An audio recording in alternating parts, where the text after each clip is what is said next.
এই দুনিয়াতে বিপদ আপদ কষ্ট ঝুঁকি স্ট্রাগল পার্থক্য অসুস্থতা এগুলো নিয়ে আমাদেরকে টিকে থাকতে হয়। এটা দুনিয়ার ফিচার। চির সুখ চির শান্তি এটাই পৃথিবীতে হয় না। চির সুখ এবং চির শান্তির জায়গা হচ্ছে জান্নাত। কিন্তু সমস্যা বাদে তখন যখন জান্নাতের ফিচার আমরা দুনিয়ায় খুঁজি, যেটা পাবো আমরা জান্নাতে এটা খুঁজি কোথায়? এই তখনই সমস্যা বাদে। And this is the main problem. জীবনের জন্য পরীক্ষা এটা অনস্বীকার্য, হবেই হবে পরীক্ষা। পৃথিবীর জীবনটাই এমন, এভাবেই এই লাইফকে ডিজাইন করা হয়েছে। পরীক্ষা থাকবে, এখানে বিপদ থাকবে, এগুলো উত্তীর্ণ হয়ে আপনাকে যেতে হবে। চির সুখ চির শান্তি এটাই পৃথিবীতে হয় না। চির সুখ এবং চির শান্তির জায়গা হচ্ছে জান্নাত। চির সুখ এবং চির শান্তি কোথায়? এটা জান্নাতের বৈশিষ্ট্য। চির সুখ চির শান্তি, টেনশন নাই, ঝামেলা নাই, পরীক্ষা নাই, বিপদ নাই, রিস্ক নাই, স্ট্রাগল নাই। এটা হচ্ছে দ্য ফিচার্স অফ জান্নাত, জান্নাতের ফিচার। কিন্তু সমস্যা বাদে তখন যখন জান্নাতের ফিচার আমরা দুনিয়ায় খুঁজি, যেটা পাবো আমরা জান্নাতে এটা খুঁজি কোথায়? এই তখনই সমস্যা বাদে। And this is the main problem. এটাই বড় সমস্যা। এই সমস্যার সমাধান কোথায়, এটা নিয়ে আজকে আমি কিছু কথা অ্যাড্রেস করবো ইনশাআল্লাহ। তো তাহলে আসুন শুনি জান্নাতের ফিচার কি। জান্নাতের কমন একটা ফিচার হচ্ছে জান্নাতে there will be no sickness in paradise. জান্নাতে কোনো অসুস্থতা থাকবে না, চিরসুস্থ। সুবহানাল্লাহ পড়ে। চিরসুস্থ চির সবল, কেউ অসুস্থ হবে না জান্নাতে। জান্নাত হবে অ্যান্টি এইজিং, জান্নাতে বয়স বাড়বে না কারো। চির যৌবনা, চির যুবক, anti ageing.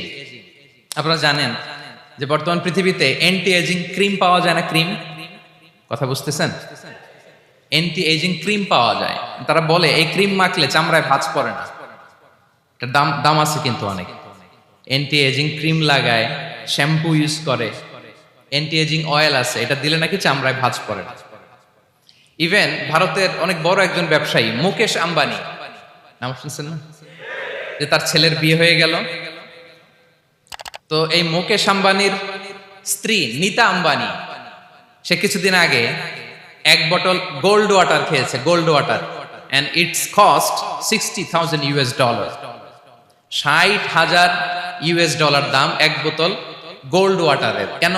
For anti ageing, যাতে বয়সের ছাপ গালে না থাকে। এখন বলেন, এভাবে কি আমাদের বয়সকে ধরে রাখা সম্ভব এই পৃথিবীতে? সম্ভব না। কারণ এই ফিচারটা দুনিয়ার ফিচার না, এটা জান্নাতের ফিচার। সুবহানাল্লাহ পড়ে। তাহলে জান্নাতে কেউ অসুস্থ হবে না। জান্নাত হবে চির যৌবন চির যৌবনা, ওখানে আমরা যুবক থাকবো। প্রত্যেকে 33 বছরের যুবক যুবতী হয়ে জান্নাতে ঢুকবো। বিষ্ণু ইসলাম বলেন, আহলুল জান্নাতি জুরদা ওয়া মুরদা ওয়া আবনাউ 30 ওয়া 30। জান্নাতে যারা যাবে শুভ্র দাড়িবিহীন, প্রত্যেকে হবে 33 বছর বয়সের। ওই যে 33 বছর বয়সে একবার ঢুকলেন আর বয়স বাড়বে না, ওইটাই চিরকাল ওই বয়স পাবেন। জান্নাতের আরেকটা ফিচার হচ্ছে নো ফ্রাস্ট্রেশন, কোনো চিন্তা নাই, দুশ্চিন্তা নাই, হাইপার টেনশন নাই, সজীব প্রাণবন্ত। সুবহানাল্লাহ। জান্নাতের আরেকটা ফিচার হচ্ছে there is no expiry date in জান্নাত। এক্সপায়ারি ডেট আছে? জান্নাতে যে ঢুকবো 7 দিনের জন্য চেক ইন, নাকি? চেক ইন কয় দিনের জন্য? 7 দিন, 10 দিন পরে চেক আউট করে ফেলবে, এরকম না। নো এক্সপায়ারি ডেট, আজীবন। একবার এন্ট্রি পেলে বের হওয়ার টেনশন নাই। আল্লাহু আকবার। তাহলে no expiry date, rather it's eternal. আজীবন থাকবেন, খালিদিনা ফিহা, চিরকাল থাকবেন। এবং জান্নাতের সবচাইতে গুরুত্বপূর্ণ ফিচার হচ্ছে there will be no death in জান্নাত। জান্নাতে আপনার আর মৃত্যু হবে না, মৃত্যুর বিদায় হবে। তার মানে আপনি অমর হবেন। তাহলে আপনি চির সুস্থ চির সবল হবেন জান্নাতে, চির যুবক থাকবেন, প্রাণবন্ত থাকবেন, আপনি অমর হবেন, আপনি জান্নাতে মরবেন না। জান্নাতীরা যখন জান্নাতে যাবে, ফেরেশতারা ডেকে বলবে, ইয়া আহলাল জান্নাতি ইন্না লাকুম আন তাসিহু ফালা তাসকামু আবাদা। জান্নাতীরা চিরকাল সুস্থ থাকবা, অসুস্থ হবা না। ইন্না লাকুম আন তাশিব্বু ফালা তাহরামু আবাদা, তোমরা শাবাব থাকবা, বুড়া হবা না। ওয়া ইন্না লাকুম আন তাহইয়াউ ফালা তামুতু আবাদা, চিরকাল বেঁচে থাকবা, মরবা না। এবং সেদিন জান্নাতে মৃত্যু দেয়া হবে। মৃত্যু দেয়া হবে। ইউতাল মাউতু বিকাবশিন আমলাহ, একটা ছাগলের আকৃতিতে মৃত্যুকে আনা হবে। ফায়ুযবাহুল মাউত, মৃত্যুকে জবাই দেয়া হবে। এবার জান্নাতীরা তাকিয়ে থাকবে, ফেরেশতারা বলবে ইয়া আহলাল জান্নাতি খুলুদুন ফালা মাউত, হে জান্নাতীরা চিরকাল এই জান্নাতে থাকবে। তাহলে জান্নাতের ফিচার পাইছেন? এখন কোন বোকা যদি এই ফিচার দুনিয়ায় খোঁজে পাবে? পাবে না, কারণ দুনিয়ার ফিচার আলাদা। দুনিয়ার ফিচার কি? এই দুনিয়াতে বিপদ আসবে, কষ্ট আছে, দুনিয়াতে হতাশা আছে, ভয় আছে, অসুস্থতা আছে, বার্ধক্য আছে, এবং এই দুনিয়ার একটা এক্সপায়ারি ডেট আছে না? দ্য ডে ইউ ডাই, যেদিন আপনি মারা যাবেন, এটা আপনার এক্সপায়ারি ডেট, চলে যেতে হবে, চলে যেতে হবে। এই পৃথিবীতে মৃত্যুর অস্তিত্ব আছে, সবকিছু থমকে দিয়ে, আপনাকে চমকে দিয়ে মৃত্যু চলে আসবে, ঠিক কিনা বলেন? তাহলে এগুলো হচ্ছে দুনিয়ার ফিচার। এই দুনিয়াতে বিপদ আপদ, কষ্ট, ঝুঁকি, স্ট্রাগল, পার্থক্য, অসুস্থতা, এগুলো নিয়ে আমাদেরকে টিকে থাকতে হয়। এটা দুনিয়ার ফিচার, মিলায় ফেললে হবে না। জান্নাতের ফিচার একটা, দুনিয়ার ফিচার আরেকটা। দুনিয়াতে কষ্ট থাকবে, বিপদ আপদ থাকবে। এই দুনিয়ার ফিচারটা আল্লাহ তাআলা কোরআনের একটা আয়াতে খুব চমৎকার ভাবে উল্লেখ করেছেন, সেটা দিয়েই আমি আলোচনা শুরু করেছি। আল্লাহ তাআলা ইরশাদ করছেন, ওয়ালা নাবলুওয়ান্নাকুম বিশাইইম মিনাল খাউফি ওয়াল জুই ওয়া নাকসিম মিনাল আমওয়ালি ওয়াল আনফুসি ওয়াস সামারাত ওয়া বাশশিরিস সাবিরিন। আল্লাহ তাআলা বলছেন, অবশ্যই অবশ্যই আমি তোমাদেরকে পরীক্ষা করব, ভয় দিয়ে, ক্ষুধা দিয়ে, সম্পদের ঘাটতি দিয়ে, আতঙ্ক দিয়ে, প্রাণনাশ দিয়ে, ফল ফসলের হানি দিয়ে পরীক্ষা করব। কিন্তু এই পরীক্ষায় যারা উত্তীর্ণ হবে, যারা সবর ইখতিয়ার করবে, ওয়াবাশশিরিস সাবিরিন, ধৈর্যশীলদের জন্যই হচ্ছে সুসংবাদ। আলহামদুলিল্লাহ পড়ে। আল কারিআ, এটা মাক্কি সূরা। কি সূরা? বিশ্বনবীর জীবনের দুইটা পর্ব, একটা মাক্কি পর্ব আর একটা মাদানী পর্ব। এটা মাদানী পর্বে নাজিল হয়নি, এটা নাজিল হয়েছে মাক্কি পর্বে।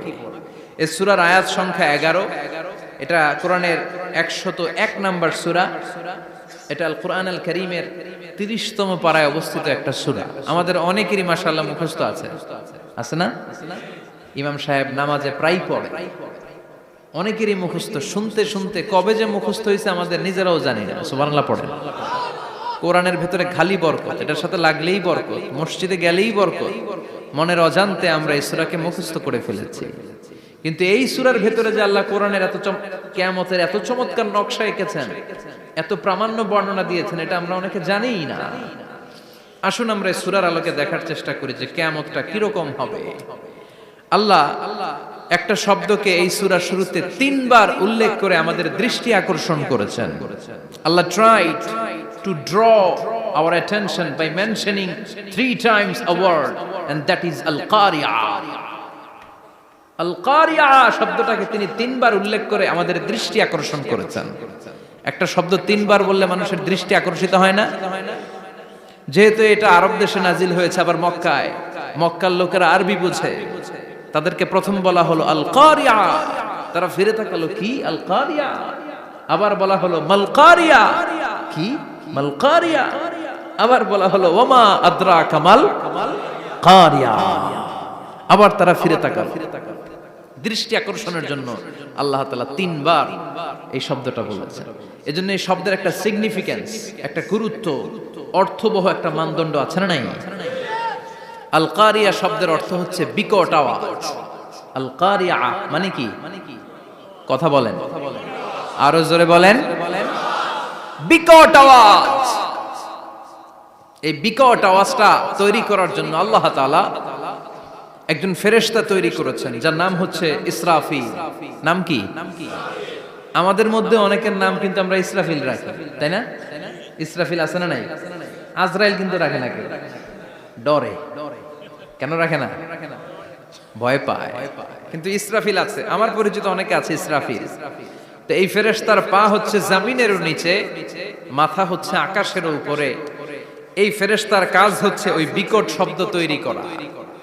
উনি একটা সাইরেনের মধ্যে ফু দিবেন, হুইসেল দিবেন, ট্রাম্পেট, ওই ট্রাম্পিটে, ওই সাইরেনে, ওই হুইসেলে ফু দিলেই শুরু হয়ে যাবে আল কারিআ। মাল ওমা আদরাকা মাল। এই ফেরেশতার দায়িত্বই হচ্ছে ওই বাঁশির মধ্যে ফু দেয়া।